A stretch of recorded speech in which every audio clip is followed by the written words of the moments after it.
Halo, selamat pagi. Sudah berapa hari ini kita guys tak buat tak cerita ya kan?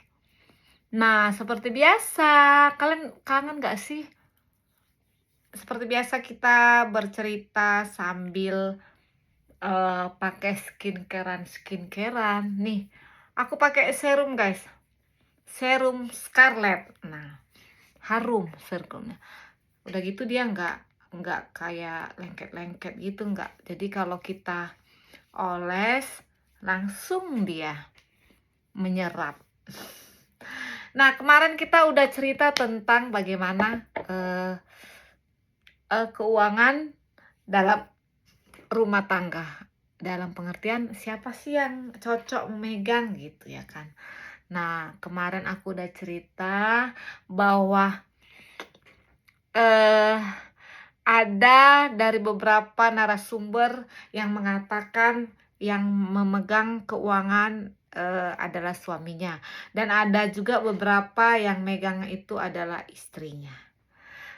Jadi sebenarnya itu tergantung kita.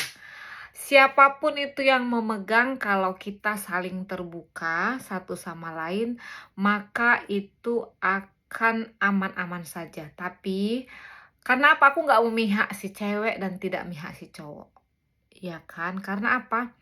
Cowok juga ada juga yang pintar nyimpan duit. Nah, cewek juga pun ada juga gitu. Ada juga cowok yang beberapa yang tidak bisa, dan seperti itu juga sebaliknya, ada cewek yang tidak bisa juga untuk memegang duit. Karena apa? Dia poya-poya, boros gitu kan, sama juga. Jadi ada beberapa juga yang seperti sama, laki-laki dan perempuan itu sama. Tapi memang kebanyakan perempuan yang lebih bisa mengatur keuangan, ya kan? Perempuan kebanyakan, tapi ada juga beberapa dari kaum pria juga mereka bisa. Intinya kita, istri dan suami itu saling terbuka. Saling terbuka pengertiannya kalau kita pengeluaran atau kita mau bantu saudara kita, itu harus terbuka. Jangan ada yang sembunyi-sembunyi seperti lagu ya kan, Martangan Putih. Ya, jadi kalau kita mau aman-aman keluarganya, ya kan, keuangannya mau adem-adem aja, nggak mau yang ribut-ribut, itu kita saling terbuka. Walau sekecil apapun itu, namanya uang ya guys ya. Uang itu di mana-mana selalu buat rusuh guys.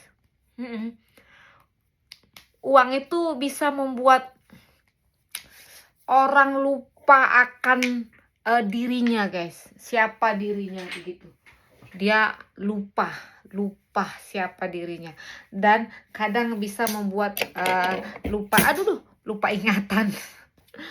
Apalagi kalau uangnya banyak ya kan, jadi dia lupa ingatan begitu guys. Jadi kalian kalau mau aman di dalam keuangan, siapapun yang megang, itu harus ada kata sepakat antara dua belah pihak, istri dan suami. Kita mau gimana nih keuangannya begitu, kita mau gimana. Jadi kita harus saling terbuka, apapun pengeluaran itu harus terbuka, ya kan. Jadi kalau kalian mau suami yang pegang duit, lalu kalian minta dijatahin tiap bulan. Supaya apa? Supaya kita yang cewek ini bisa ngumpulin duit sendiri, tidak dikit-dikit minta begitu ya kan. Jadi bilang, aku mau tiap bulan dijatahin sekian gitu. Itu untuk apa aja? Itu kita harus kasih tahu, itu uang yang sebulan itu untuk biaya, untuk misalkan untuk membayar listrik, air, atau hanya untuk mau belanja harian, untuk belanja ke pasar gitu kan. Nah, seperti itu. Jadi jelas, jadi harus dibagi dua. Misalnya aku hanya pegang uang untuk belanja keseharian. Nah, kamu pegang uang itu untuk tabungan serta untuk bayar uang sekolah anak-anak.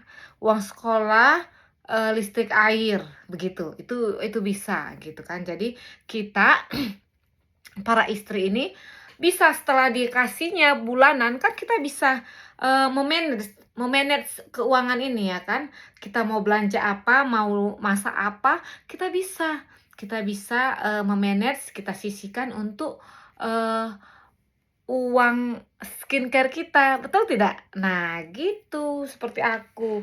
Aku juga gitu dikasih bulanan. Lalu kita memanage, jadi kita mau belanja masak apa setiap Senin sampai Jumat atau setiap Senin sampai Sabtu, kita sesuaikan dengan keuangan kita. Nah, sisanya kita tabung untuk kita. Kan nggak, kita kan istilahnya begini, mau pengen sesuatu nggak mesti harus ngomong ke suami minta duitnya. Kalau kita mau beli-beli, misalnya beli sepatu, beli baju, atau entah beli apa kayak perlengkapan kita ini, ya kan nggak mesti mintalah duit begitu. Nah, jadi aku sarankan seperti itu. Ya, kalau suami yang megang, kalian minta jatah supaya kalian bisa punya duit sendiri, ya. Nah, oke.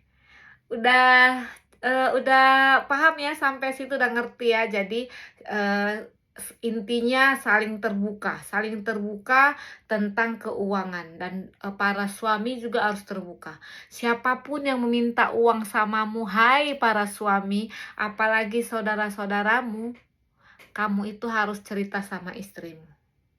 Dan sebaliknya, siapapun saudara-saudaramu para istri yang ingin meminta bantuanmu, kamu juga harus bercerita pada suamimu. Nah, ini akan bekerja sama, karena apa? Kita itu tidak sendiri lagi, kita itu harus kerja sama, gimana gitu ya kan?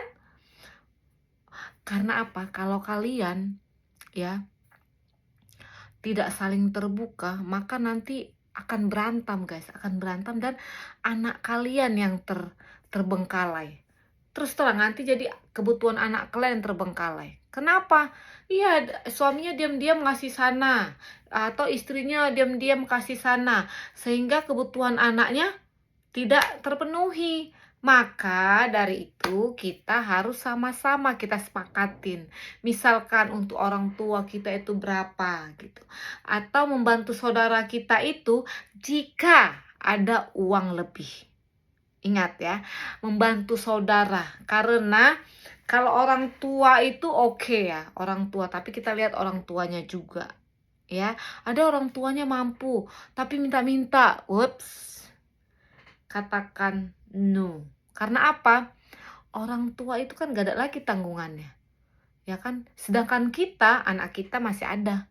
Nah, kalau kita memberi orang tua itu tidak harus setiap bulan juga bisa. Itu menurut kemampuan kita. Tapi kalau kita memiliki banyak kelebihan, banyak rezeki, itu boleh. Tapi kalau kita udah banyak anak, banyak pengeluaran, untuk tiap bulan itu kita harus mikir guys. Kita harus mikir. Memang itu orang tua, tapi kan tidak semestinya kita harus ini. Karena apa? Kan banyak anaknya, ya kan? Anaknya bukan kalian aja, kan bisa patungan sesama, ya kan? Nah, harus gitu. Jadi orang tua pun harus paham juga, orang tua. Anaknya itu nggak mesti ngirim sama dia gitu loh. Jadi ketika anaknya, ingat ya, ketika anaknya itu mempunyai rezeki, dia tidak akan lupa sama orang tua. Dia pasti kasih gitu. Jadi kalau bagi orang tua harus mengerti ya kan. Karena apa? Karena anak kamu itu sudah memiliki keluarga dan dia punya tanggung jawab. Jangan buat anakmu menjadi stres, ya kan? Karena apa? Dia udah capek kerja, terus udah kena omelan dari istrinya, udah gitu dia lagi ini apa namanya, ngomel-ngomel meminta apa segala macam, nanti anaknya yang tersiksa. Jadi buat kita para istri, pintar-pintar untuk apa namanya, mengatur atau pintar-pintar, untuk me-manage keuangan, pintar juga misalnya, untuk menceritakan kepada suami gitu, gimana sebaiknya gitu, apalagi juga dengan suami harus saling terbuka, oke? Soalnya kalau nggak kalian para suami, tidak mau terbuka sama istrinya, sama siapa lagi coba? Karena apa? Istri kalian itu teman kalian susah senangnya, ya. Yang lainnya itu tidak, yang lainnya itu, ketika kalian senangnya saja mereka mau. Kalau susahnya tidak mau, pasti istrinya. Istrinya, guys, istrinya, oke? Nah, oke, sampai di sini kita bercerita tentang keuangan yang dipegang oleh istri dan suami, yang mana bagusnya. Pokoknya kesimpulannya, siapapun yang memegang, kita harus saling terbuka. Oke, bye-bye, see you.